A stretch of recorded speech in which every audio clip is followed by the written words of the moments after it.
Hello, Star Wars fans. Today, I'd like to talk about Kathleen Kennedy. More specifically, 5 major missteps she has made as president of Lucasfilm. I consider these moves to be the choices that have snowballed into the gigantic problem of Disney Star Wars today. And these will be in no particular order. First off, Kathleen Kennedy hired amateurs for the Lucasfilm story group. This move was incompetent and dumb. I know Kathleen wanted to make it a point that she was doing her best to bring women into the industry, but then she focused on them being feminists to boot. The fact that the 14 members of the Lucasfilm story group as a whole had only written 2 TV episodes before being hired now got to dictate the direction of Star Wars was the height of folly. It is why the story feels lacking, why the new characters have no depth and the old characters are unrecognizable, why there is no creativity, and why Kathleen Kennedy banked on nostalgia. Secondly, she didn't have a plan. She decided to wing the sequel trilogy of what was once the largest movie franchise in history.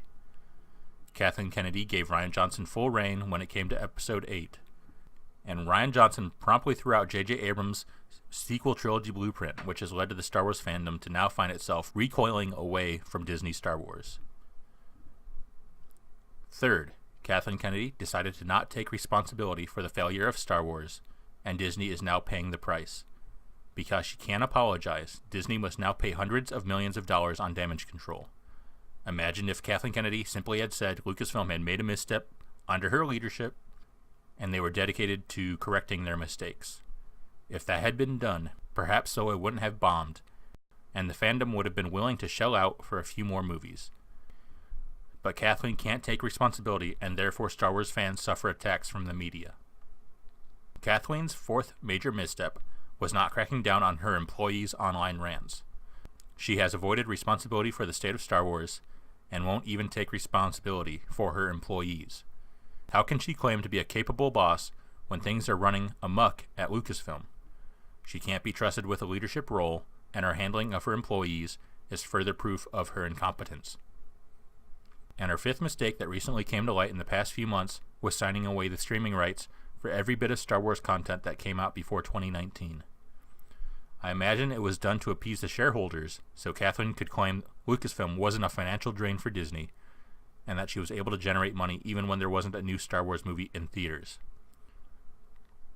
But she didn't take into account how badly she ruined the grand plans of Bob Iger's Disney Plus, the new streaming service that comes online in 2019. Star Wars was supposed to be one of the pillars of Disney Plus, one which Star Wars fans wouldn't be able to resist subscribing to. Her long-term planning is non-existent.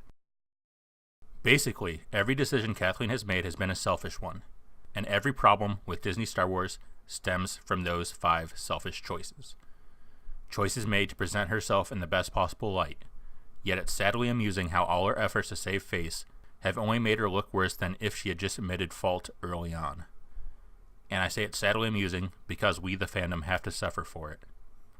If you thought this train of thought made sense, give this video a like, maybe check out some of my other videos, and may the Force be with you.